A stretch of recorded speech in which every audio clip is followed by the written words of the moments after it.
నమస్తే, welcome to 99 TV cinema. ఆమె కళ్ళలో ఏదో మెరుపు, ఆమె నవ్వులో వెన్నెల కురిసే చిరుజల్లు. కేవలం 19 ఏళ్ల వయసు. ఆ వయసులో ప్రపంచం ఆమె పాదాక్రాంతమైంది.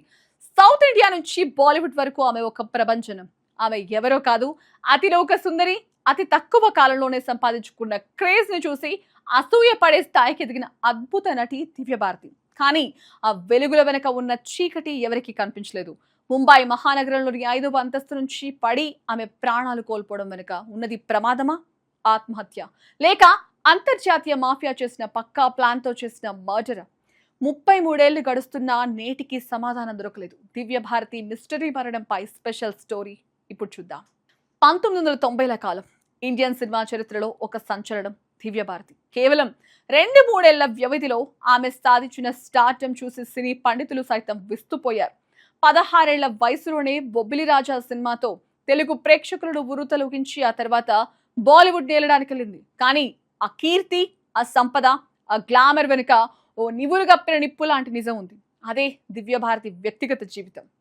దివ్యభారతి కెరీర్ పీక్ స్టేజ్ లో ఉన్నప్పుడే ఆమె జీవితంలోకి ప్రవేశించాడు ప్రముఖ నిర్మాత సాజిద్ నడియావాలా. అది కేవలం ప్రేమ మాత్రమే కాదు, ఆమె జీవితాన్ని పూర్తిగా మార్చేసే నిర్ణయం. సాజిద్ ప్రేమలో మునిగిపోయిన దివ్య తన మతాన్ని కూడా మార్చుకుంది. సనాగా పేరు మార్చుకుని ముంబైలోని తన అపార్ట్మెంట్ లో ఎవరికీ తెలియకుండా రహస్యంగా సాజిద్ ను వివాహం చేసుకుంది. అసలు ఒక స్టార్ హీరోయిన్ అంత రహస్యంగా పెళ్లి చేసుకోవాల్సిన అవసరం ఏమొచ్చింది? సాజిద్ ఆమెను బయట ప్రపంచానికి భార్యగా పరిచయం చేయడానికి ఎందుకు నిరాకరించాడు? లేక దివ్య భారతి కెరీర్ పాడవుతుందని ఆమెను నియంత్రించాడా? తేదీ ఏప్రిల్ 5, 1993. ముంబైలోని వెర్సోవా ప్రాంతంలో ఉన్న ఆ తులసి అపార్ట్మెంట్స్ 5వ అంతస్తు. ఆ రోజు రాత్రి 11 గంటల సమయం. దివ్య భారతి ఇంట్లో డిజైనర్ నీతాలుల్లా ఆమె భర్తతో కలిసి చర్చలు జరుపుతున్నారు. ఆ సమయంలో దివ్య భారతి కిటికీ అంచున కూర్చుని మద్యం సేవిస్తున్నట్లు సాక్ష్యాలు చెప్తున్నాయి.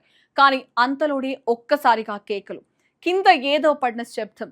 రక్తపు మడుగులో దివ్య భారతి అపస్మారక స్థితిలో పడి ఉంది. ఆసుపత్రికి తరలించేలోపే ఆ మెరుపు తీగ మాయమైపోయింది. ఆ రాత్రి అసలు అక్కడ ఏం జరిగింది? పోలీసుల రికార్డుల ప్రకారం ఇది కేవలం ఒక ప్రమాదం.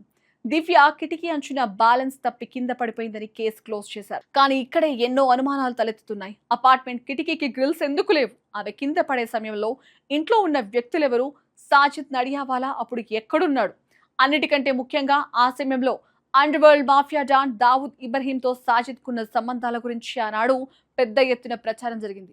దివ్య భారతికి మాఫియా ప్రపంచం నుంచి ఏమైనా బెదిరింపులు వచ్చాయా? అందుకే ఆమె పెళ్లి విషయాన్ని రహస్యంగా ఉంచిందా? దివ్య భారతి మరణం తర్వాత 5 ఏళ్ల పాటు విచారణ సాగింది. కానీ ఒక్క ఆధారం కూడా దొరకలేదు. పోస్ట్ మార్టం రిపోర్ట్ లో మద్యం ఆనవాళ్లు ఉన్నాయని చెప్పారు.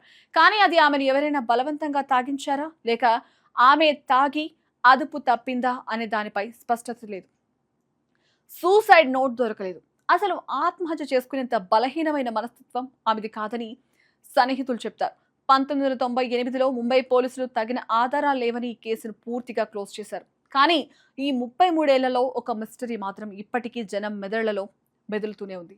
మరణించే సమయానికి దివ్యభారతి కేవలం నటి మాత్రమే కాదు, ఒక ఇన్వెస్ట్మెంట్. ఆమె చేతులేకంగా 12 సినిమాలు ఉన్నాయి. ఆమె పోయిన తర్వాత ఆ సినిమాలన్నీ అస్తవ్యస్తమయ్యాయి. చివరకు ఆమె నటించాల్సిన లడ్లా సినిమాలో శ్రీదేవిని తీసుకున్నారు.